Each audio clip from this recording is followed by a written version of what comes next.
Hello, Megalithomaniacs. Welcome back. We're now here discussing something very, very interesting with researcher and author Andrew Collins about what is coming out of the ground in southeast Turkey, specifically at Karahan Tepe and Göbekli Tepe. Now, we've just returned from there. We just ran a tour there.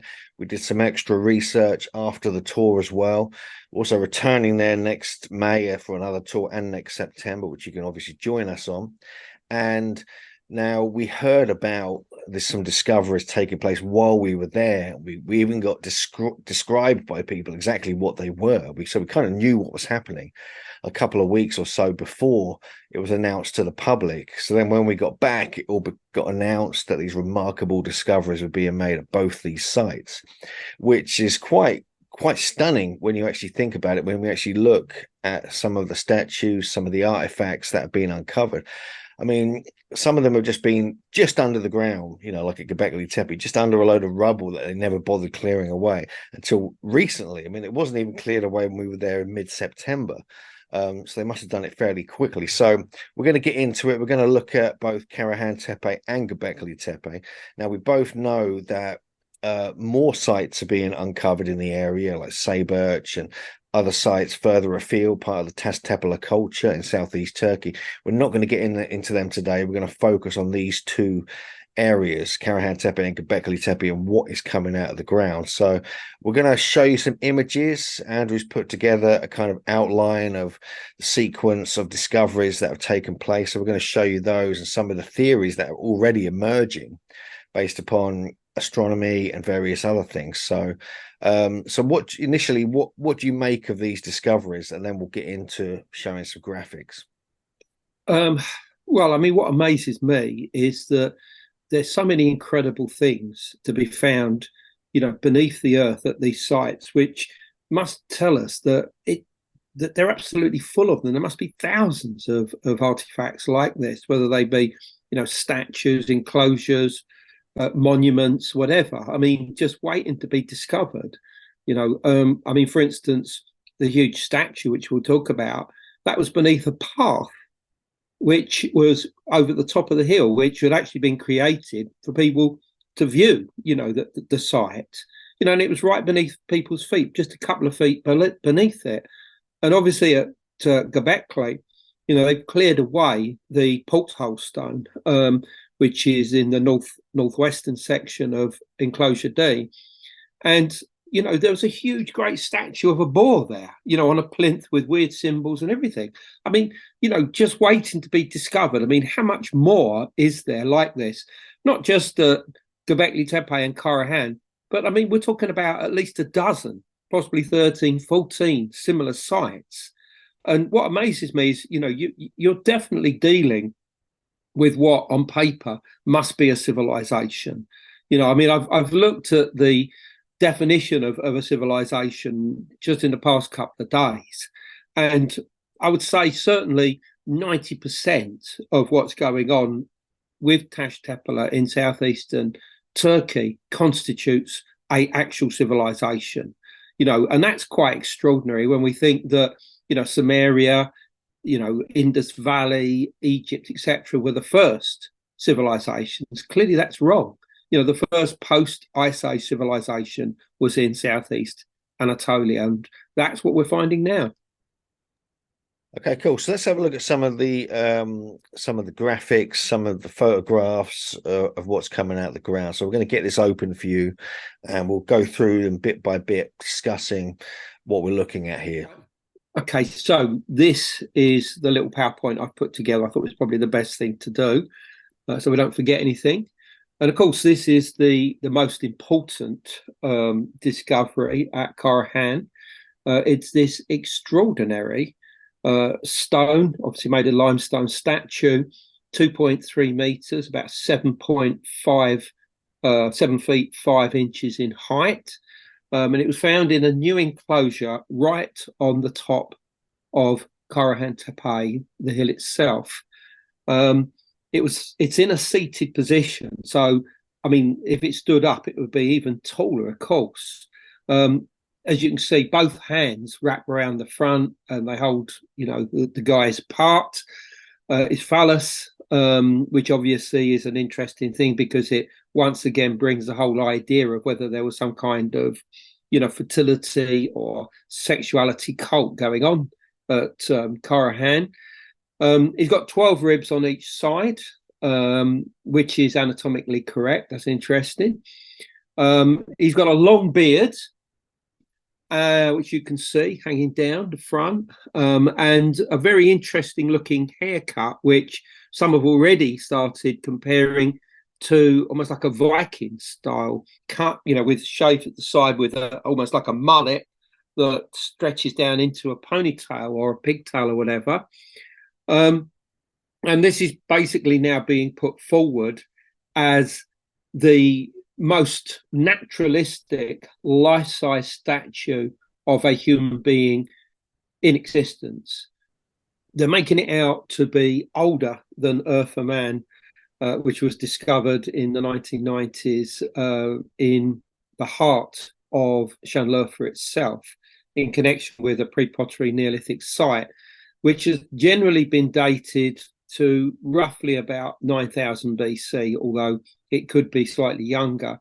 So they're suggesting that the new statue that's been discovered at Karahan is older than that. As to how old will depend on dating evidence that comes from the new enclosure, which we'll look at. Yeah, I think it's absolutely mind blowing. I mean, because we remember we were told about this. We were when we were at the site. We had Ismail, we had some of the archaeologists we ended up chatting to as well, kind of telling us about what was being discovered. So we got these great descriptions, and we were trying to work out exactly what it was even before we knew what the descriptions were telling us. And but yeah, I think it's pretty impressive. I mean, the fact that it's 7.5 feet tall is immense. I mean, there's some photographs we've got of a gentleman from the Ministry of Tourism in Llanllwrfa standing next to it, which I'll put in here, and you can just get a sense of the scale. There's a couple of other shots of the archaeologist Neshmi Corral holding it as well. As it was lying on the ground, 'cause it wasn't originally found like this. It was found lying on the ground. It'd been broken just below the phallus, just below around the sort of groinal area. And they say now it's also a break in near the ribs as well. They say it was deliberately broken. That's what Neshmi Corral was saying in some recent interviews. It wasn't, even before they buried, and they definitely filled it. They say it's definitely filled in this enclosure. It wasn't just, nature filling it up over time. It was definitely filled in like the other enclosures assumed to be. So, the fact that it was deliberately broken, then it was placed down next to the bench below it, kind of thing, is quite interesting. I find that quite intriguing. I don't know. Do you remember if Eartha Man was broken, the Bellical statue, or was that I can't remember. I mean, you got to remember that Eartha Man was found during urban development, so it was probably just uncovered and taken away pretty quickly, and that was quite a few years before they actually excavated the site and found a pre-pottery Neolithic complex there. So I don't know, is the honest answer, but I suspect it probably was lying down. They also found it when they discovered it. It didn't have the phallus. That was kind of separate from it. And there were some early photos that were going around. There was even a big hoo-ha about it in the Turkish press because they weren't showing anything below the waist of the statue, just for, dignity reasons or whatever. But they did find it and they put it back on. They must have glued it back on or something, and now it's in all the photographs. So that was a bit of a weird one. So whether that was found later or whether they just weren't sure whether to put it back on or if they should, I don't know. But we know quite a few things at Karahan Tepe were kind of found, kind of broken, and then the archaeologists kind of put things back together. We know that with the porthole stone next to the structure AB, or the pillar shrine going into the main enclosure. We know that with some of the other statues. You can see that actually in the museum. Some of them were clearly broken. And we have the head cult thing as well, don't you? Where a lot of the Göbekli Tepe statues appear to have the head broken off, but here it looks like it's from in a different place. So this deliberate breaking is kind of intriguing.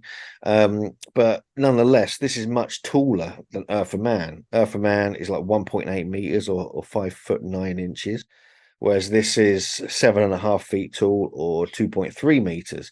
So it's quite considerably taller, and it would have really, especially with when you see the photo of the gentleman standing next to it, you get a sense of the scale. And the question I'm asking is, why would they make it oversized? Are they actually representing a very tall member or a kind of priestly elite of their society? Is it, we've been discussing this, is it a watcher? Is it an Anunnaki? Is it like a giant? I know this sounds a bit far out for a lot of people, but why make it that big when you've got a realistic size statue in Earth of Man? I think the answer is that it's obviously an important individual. Now, as to who it represents, then obviously we're into the realm of speculation. I mean, we can see this as an Anunnaki, obviously the builder gods who Klaus Schmidt, in his book on Göbekli Tepe, suggested were the prime movers behind what we'd call Taj Tepe today. And he actually suggested that the T pillars represented the Anunnaki. So there's no reason for us not to propose that this could show some kind of Anunnaki. And I think that that's a great idea because it's beginning to give us some kind of impression of what they look like. So I think that's important. It could be a watcher, obviously a Nephilim. Obviously, they were the prime movers behind civilization in Hebrew myth and legend, particularly in the Book of Enoch and the Book of Giants, of course. But beyond that, it could be a celestial being. It could be a divine ancestor. And obviously the height of it might suggest that we're talking about very tall individuals. And it should be pointed out, of course, that both the Watchers and the Nephilim were seen to be giants. So, is this a giant, basically? I mean, look at the head as well. Look at the face. I mean, of course, it's got a beard, but I mean, it is an incredibly large head, suggestive of almost like some kind of hybrid with a hominin, perhaps with what we know about the Denisovans, who, from all the indications of the anatomical remains we got so far, would suggest that they were huge figures, certainly the size of, WWE wrestlers or whatever. So it may well be that we're looking at some kind of, divine ancestor here that's being called back through some kind of ritual process because it's facing into the actual enclosure. And we'll come on to one of the other statues that's been found there, which is the vulture that also faces into the statues, as if, you're calling something to you, you're evoking something into the enclosure itself. So what you got for the next image then? Do you want to just put it into that? Well, this one, which is the one on its side, and it's just quite an extraordinary picture. I mean, it's obviously in black and white that gives it this stark contrast. And I mean, you look at that and you think, what the hell is going on there? I mean, the big difference between this and Earth of Man is that the eyes have actually been carved, whereas those of Earth of Man were actually used in pieces of obsidian. So this shows this sense of naturalistic realism that they are putting here. And the other thing is the nose. Look how big the nose is. I mean, that again is indicative of almost like a hominin, some hybrid with Denisovan or Neanderthal or whatever. And obviously you can see the beard there. And below that you've got the V-shaped necktie, which is quite familiar from the different T-pillars themselves in a more abstract form. And I just think that, I love this image. I think this is an extraordinary image. Just you look at this and you just think, what the hell was going on here and at these other Tash Tepe sites like Göbekli Tepe? So there's an image as well that shows the back of the head, and it's interesting because it shows more clearly the kind of hairstyle, kind of going back. You got kind of almost like a shaved bit here, and then it comes down. It's kind of flat all along the back. It's like neat and tidy. It's a really interesting, strange looking kind of haircut. Almost looks like some kind of helmet. It's kind of odd. And this is like a kind of Mohican, like you said, it's kind of Viking style as well. But we do find these at Karahan Tepe and at Göbekli Tepe, this kind of Mohican haircut anyway. And also one of the other things which is of importance is that him holding this phallus is the same as Earth of Man. It's the same as the Saberch panel. And there's many other statues found at Göbekli Tepe and other places which do have phalluses clearly marked on them. So it's very much a kind of symbol that is prevalent here. And I think it should also be mentioned that the first ever statue to be found at Göbekli Tepe was a man holding his phallus, which was taken by the owner of the land to Urfa Museum eventually, and they rejected it and said, "Oh, it must be some shepherd that carved it," and he just basically threw it away. But luckily, it was actually taken into the museum, and it was recognised for what it was by Klaus Schmidt, who immediately said, "We need to find this site and go there and investigate." So it's quite weird that from all of these sites you have these male figures, holding their phallus, and as far as the interpretation of what's going on, this has to be taken into consideration. I mean, why is it so important? And I think in the book that I've got coming out next year on Karahan, I do go into this, and I compare it to what you have in Egypt, which is obviously quite a cult of virility, which was initially surrounding a very ancient god called Min, who's also shown holding his phallus. But this cult eventually becomes associated both with Set, the trickster god, but also with Osiris, interestingly enough. And what you've got there is the story of Osiris being killed by Set, and him being resurrected by his sister wife Isis and her sister Nephris. And they use this magical power called Heka, Heka, to raise up Osiris, that's symbolized by the Jed pillar, which is this, the backbone of Osiris. And it sort of stands up, and it's quite clearly a metaphor for, male erection, which tends to suggest that the idea of male erection was seen as a magical, was seen to be a part of a magical force, this Heka. And what's important is that the symbol of Heka magic is the snake. I mean, of course, that was one of the main symbols of Isis herself, and it represented magic and medicine. And of course, the medicine would include, plant medicines, hallucinogens, and the idea of erections is something that's very strongly associated with states achieved through the use of hallucinogens. And it's been, linked, I've done it in my own books, with things like in Lascaux, you've got the Birdman there on the wall that's falling into a trance, and he's got an erection.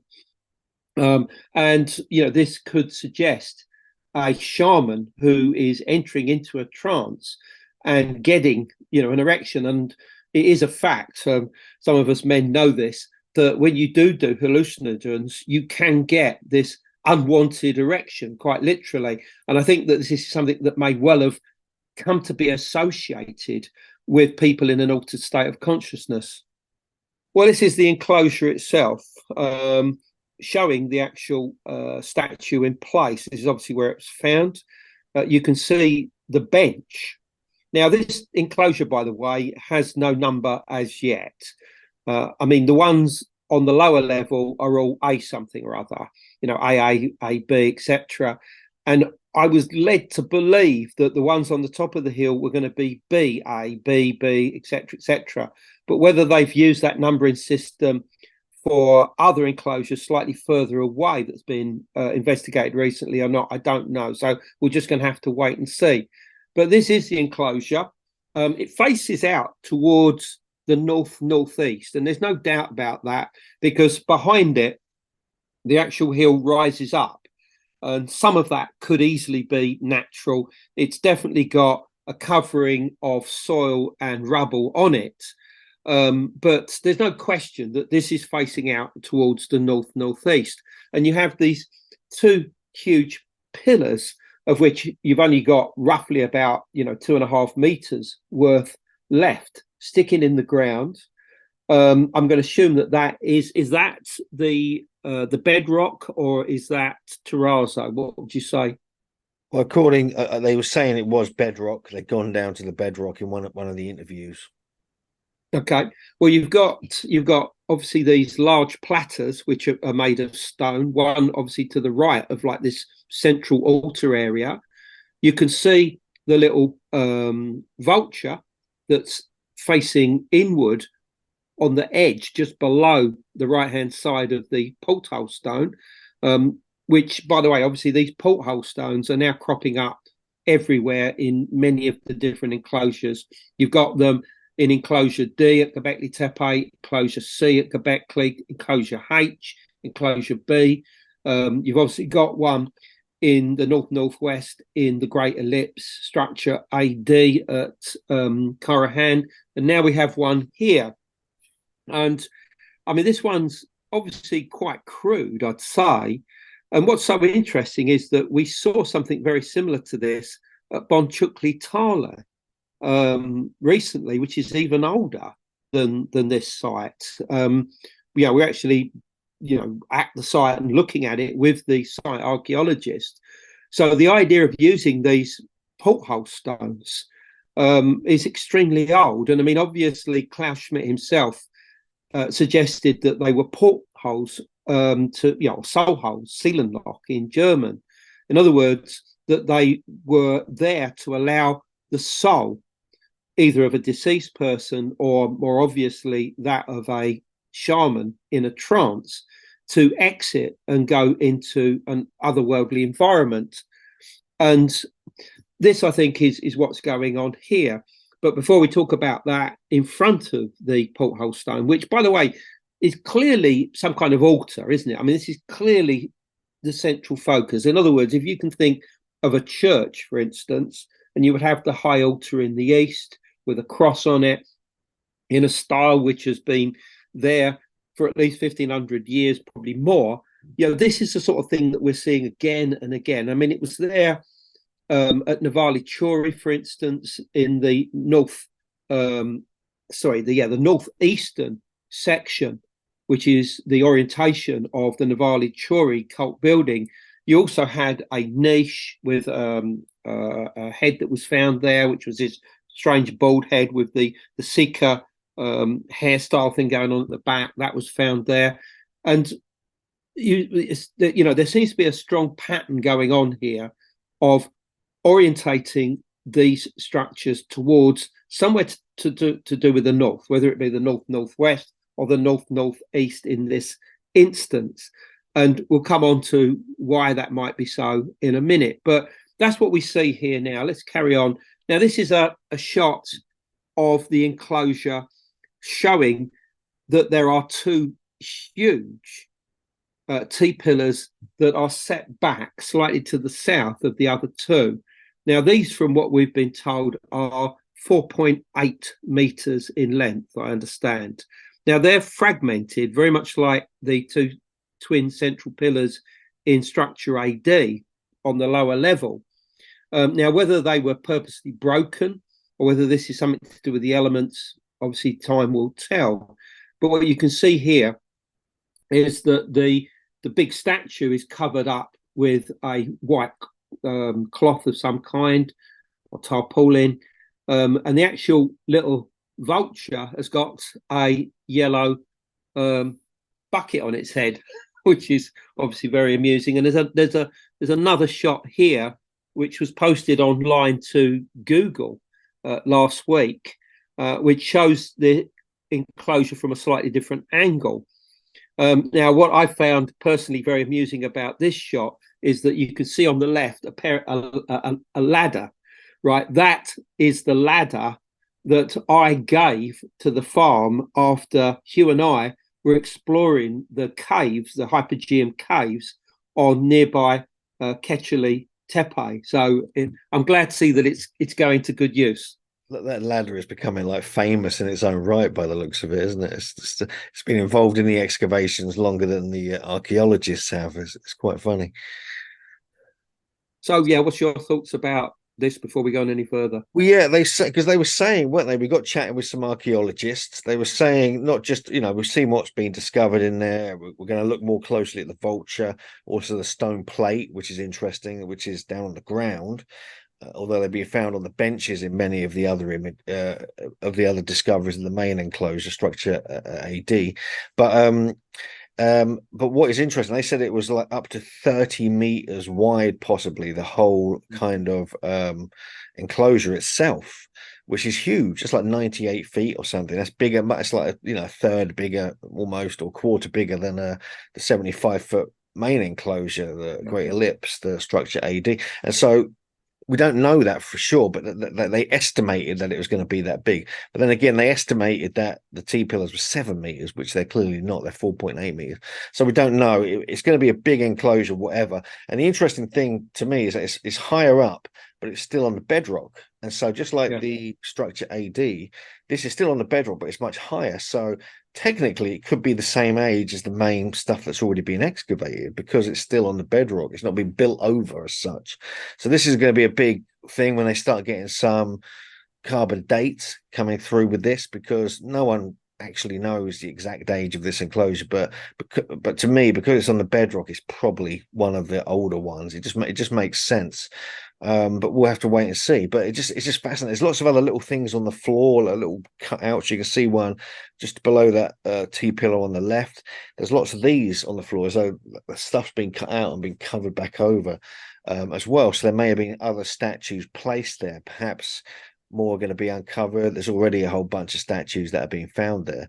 But yeah, so this is it's just incredible to be alive while they're uncovering all these sites. This is the time of innovation and kind of excavation and actually getting to see these sites as they're being discovered. It's like going back in time to Egypt a couple of hundred years ago, or to the pyramids of Mexico when they're just discovering all these sites. This is now really happening, and these are, to me, are much more important and much older, and there's a whole other chapter of history that's going to have to be rewritten because of this. So is there any alignments that we can determine from what little we know so far about this new enclosure? And this is something that Hugh and I particularly were looking at whilst we were actually there.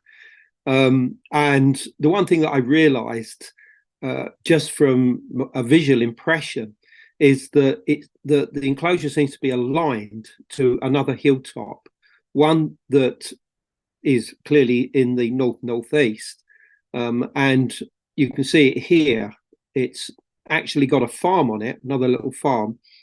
And it's around 20 degrees east of north. Okay. It's only about a mile and a half away, but this is the Google Earth image here. That just confirms which farm we're talking about here. And this does make some kind of sense right from the word go, because in archaeoastronomy, we're talking in terms of a backsite. In other words, somewhere where you would stand to watch a horizontal marker. And obviously a foresight. Well, the foresights are generally either hilltops, or they can be notches between hills or whatever. And so the fact that we're dealing with a hilltop site in this case does make some kind of sense. So if we look at this for the potential time frame of construction, which I've estimated at this time at 9000 BC. Now, it could be older, it could be younger, but this is a good marker point, I think, to begin any investigations. And what we see is that if we look in the northeast for the rising of any stars, Deneb in the constellation of Cygnus, a celestial bird, is in the frame once again. And I mean, this is something which we have been looking at, and I'll come on to again in connection with Göbekli Tepe and also with Karahan Tepe. Not the only star, of course. I mean, many other horizontal markers that seem to have been important to them.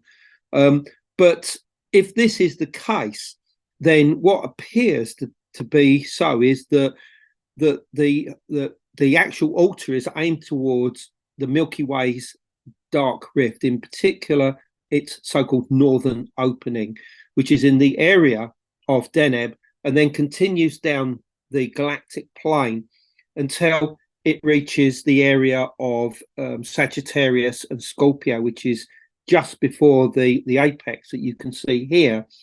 And then you reach galactic center, which is just off of due east. Well, actually, it's about 103 degrees azimuth, about 13 degrees south of east. And the Milky Way at this time, and we're looking at the midwinter date, for instance, here, would then go down, and the galactic plane would hit the equal and opposite azimuth as the northeastern orientation of the enclosure. In other words, if you turn round in the equal and opposite direction, the Milky Way would be setting in the area of the constellation of Vela, which is the sail of the Argo Navis, the boat. Now, the significance of that we're going to have to look at perhaps from Sumerian, Akkadian, Babylonian sky lore, and from what I can see is it's associated with a goddess called Ninmah, or Ninhursag, who was seen as a patron of the city of Eridu. In other words, it's possible that we could be looking at a significance in the sky that was carried through into Sumero-Akkadian tradition. So that's something of interest. But the reason why I put this up here is because in the lower level of the enclosures, the Great Ellipse structure AD is orientated around 10 degrees south of east. I think I've got a picture of that here. And that would mean that it would be facing out directly towards the galactic bulge, on many nights of the year, including the night of the winter solstice. And I find this, really quite interesting. And this is the way that evening would have begun. The galactic bulge and the Milky Way would have been seen horizontal on the landscape, the eastern landscape, and it would have gradually risen up, going higher in the sky, becoming almost like an arch. And eventually you would have had, Deneb rising on the northeast, seemingly in line with this new enclosure. And as I said, the galactic plane would eventually hit the same azimuth beyond south that you have on the northeast. In other words, it seems as if both the northerly and the southerly orientations of this enclosure are important. So, I mean, we're getting into very interesting territory once again. I mean, because if Cygnus is in the frame once again, and as many of the viewers out there will know, this is a constellation which I felt has been connected with these Tash Tepe sites from when I first went to Göbekli Tepe in 2004. But what we've also got here, of course, is the little vulture statue, which you can see here. Now, I know it's not big, but it's next to, obviously, these huge platters, one beneath it, and there's two other smaller ones to the left of it, which you can see with this white powder. I don't know what that represents, in all honesty. And if you're dealing with some kind of celestial influence coming in, then the fact you've got a vulture there is incredibly important, because the one thing that we know about vultures in connection with the early Neolithic is that they represent the ultimate symbol of death and rebirth, incarnation and excarnation. I mean, obviously, vultures feature heavily at Çatalhöyük in southern central Anatolia. Plus, also, we know that in the sky lore in Greek myth, the vulture is seen as one of the Stymphalian birds, which one of the three is Cygnus, the other two is Aquila and Lyra, who all form the so-called summer triangle. In Sumerian astronomy, Cygnus is Udkadula, which basically means the demon with the open mouth. and that is a form of griffin made up of a panther and vulture originally, although eventually it became a lion and an eagle. And in Armenian star lore, the stars of Cygnus are Angek, the vulture. So, we know pretty certainly that the vulture was associated with Cygnus in the Near East.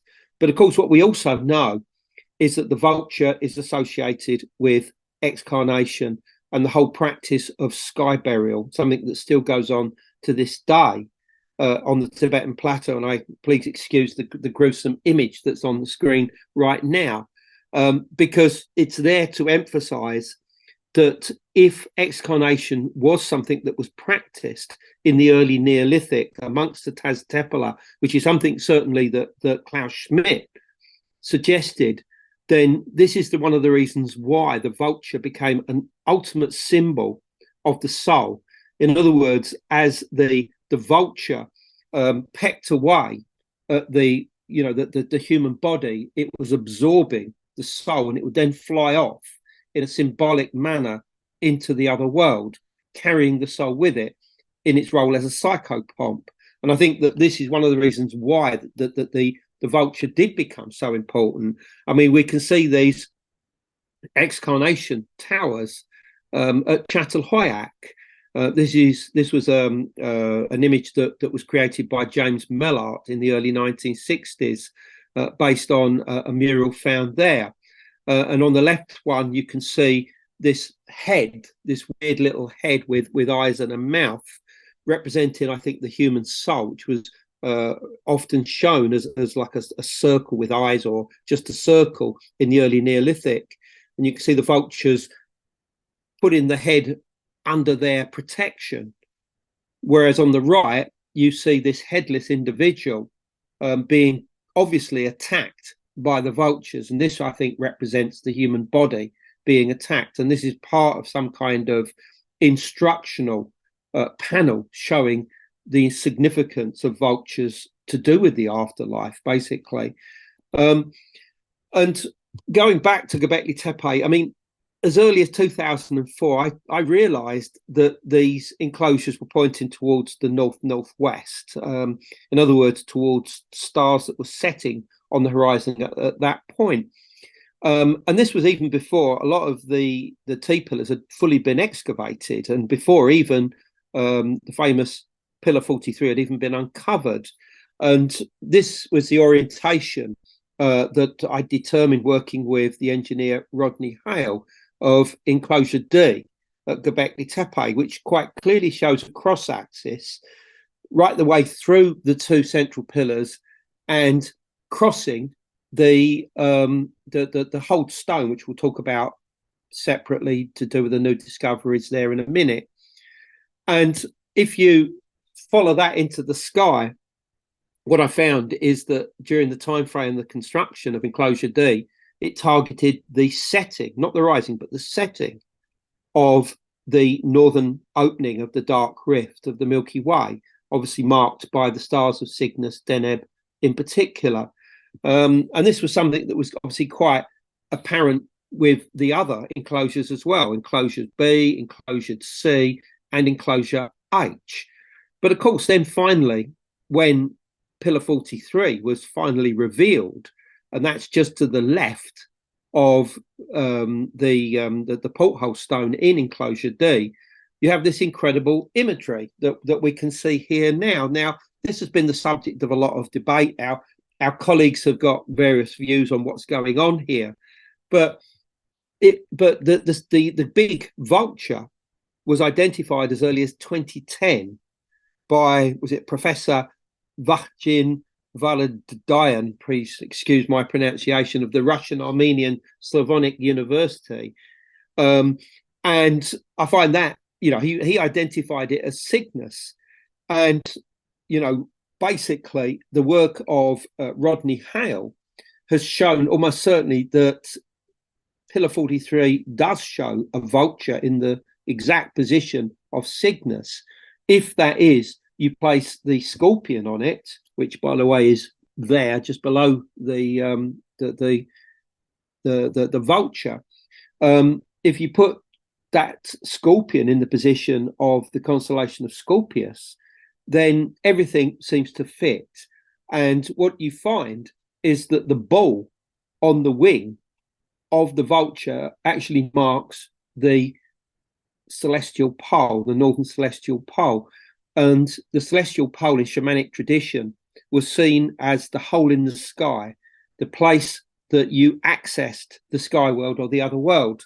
So I feel that this is all, highly significant, basically, to the beliefs of these people, which brings us back, obviously, to that stone in enclosure D, because recently Nejmi Carroll, Lee Clare, and their team have been excavating inside enclosure D, particularly on its northern section. And what they found is something quite remarkable.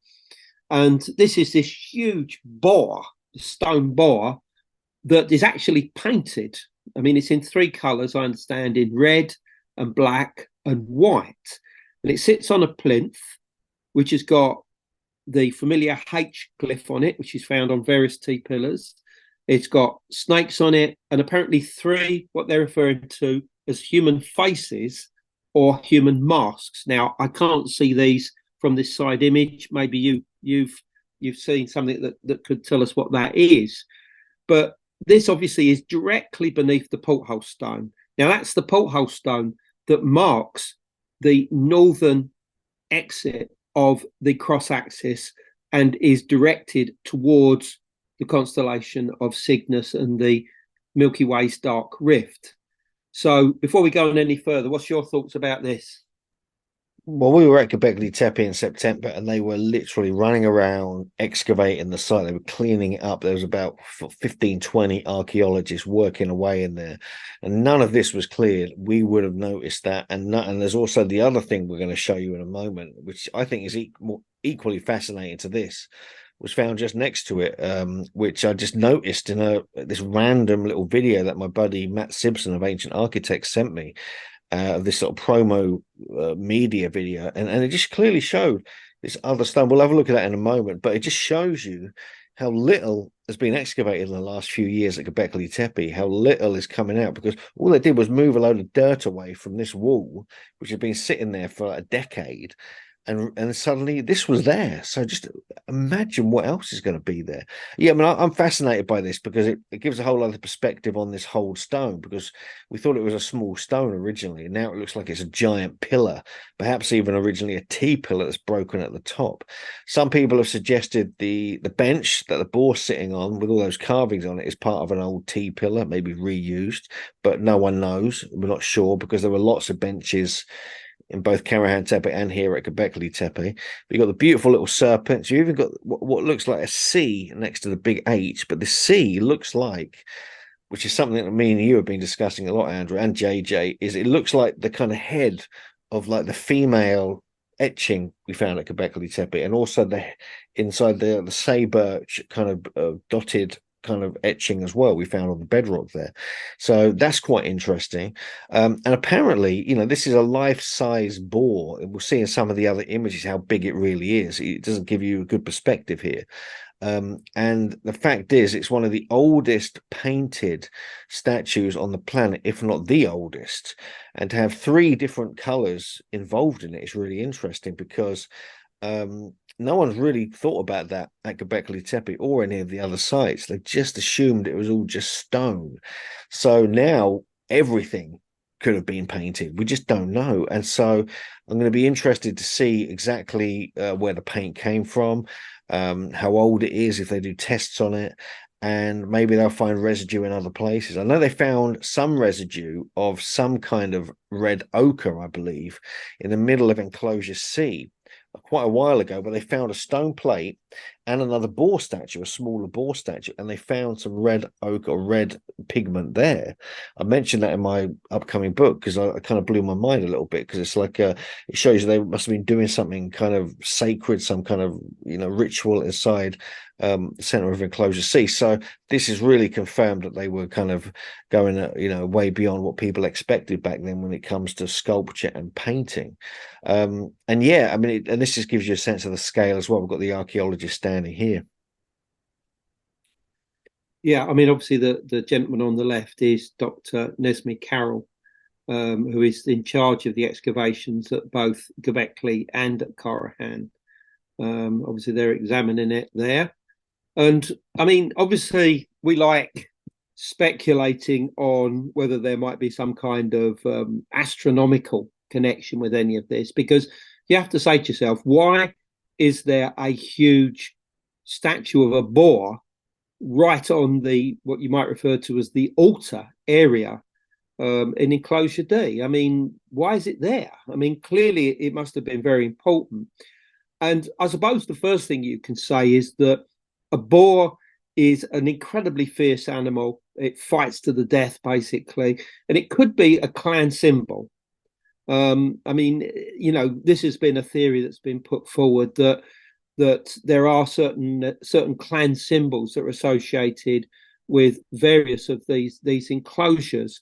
So I don't think it's beyond the realm of a possibility that there could have been some kind of human group that were there that saw the boar as their symbol. Maybe they were warriors, maybe they were hunters or something like that. But beyond that, let's look in the sky and see if there is any references to boars. Well, obviously, the fourth labor of Hercules was that to catch the Erymanthian boar, basically. And this was obviously one of 12 labors. And each of those labors has been in the past associated with the signs of the zodiac. So which one does the boar associate with? Well, some people have said that it's in the area of Libra, although others have suggested that it could be Ophiuchus, which is actually the 13th sign of the zodiac, according to some astrologers. And that's and something I actually talk a lot about in my own new book on Karahan.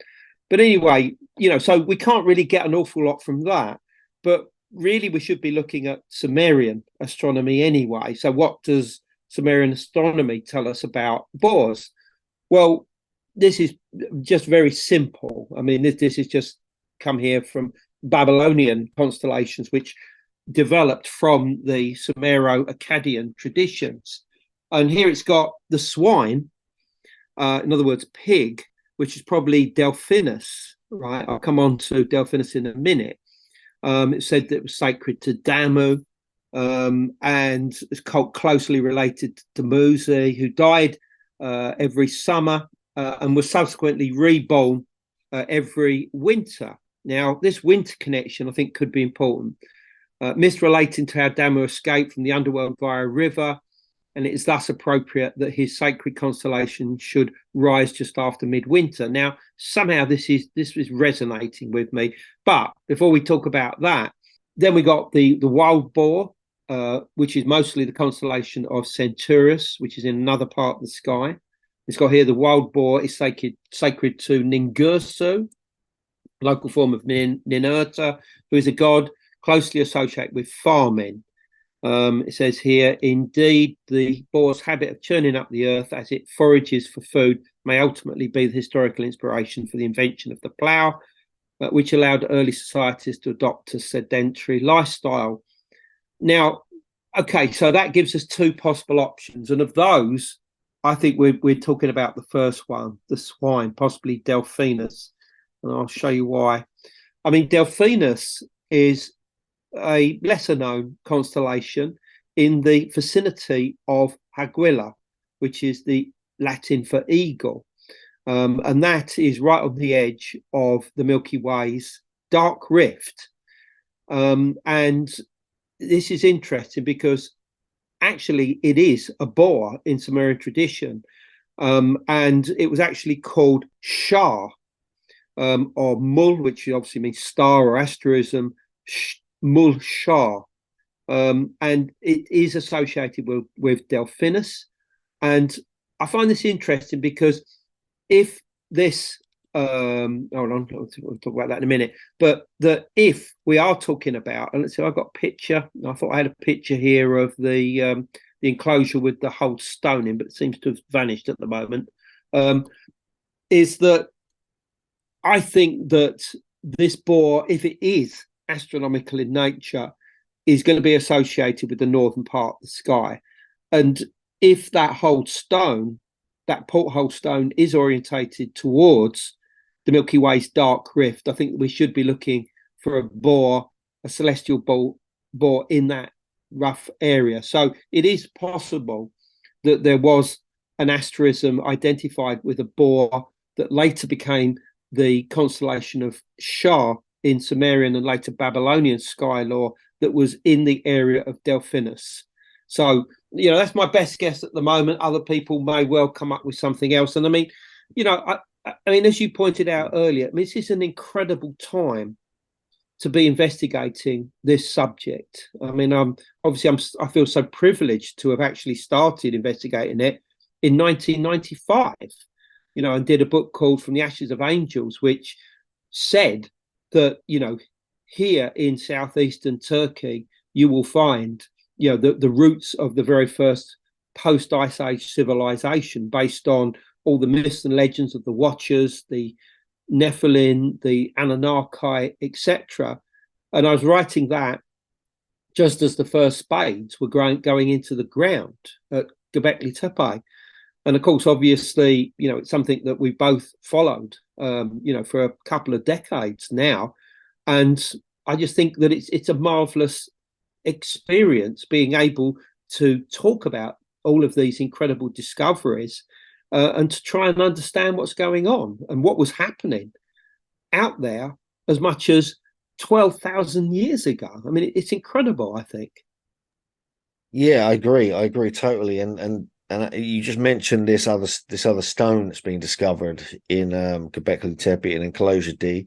I'll put an image up here, so people will see it. Basically, to the right, as you're looking at the main hold stone that Andrew's been talking about, is like what appears to be a fallen T pillar on its side, and the top of it, there's a hole carved out in it, but it's got almost like a large hole carved out in it that goes a certain depth, and a smaller hole that goes all the way through.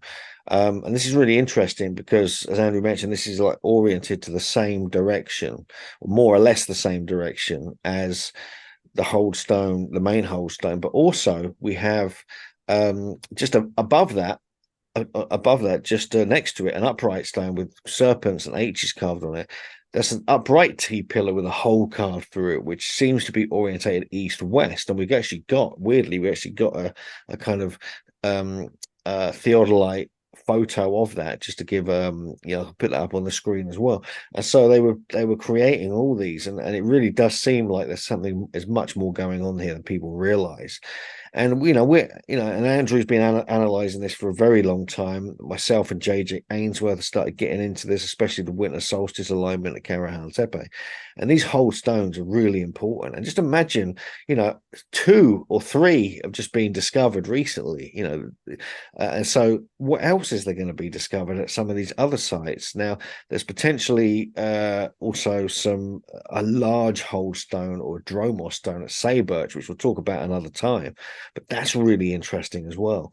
And so there's lots more to come out of the ground. And, the fact that they made these big announcements of all the discoveries at both Karahan Tepe and at Göbekli Tepe now is just astonishing.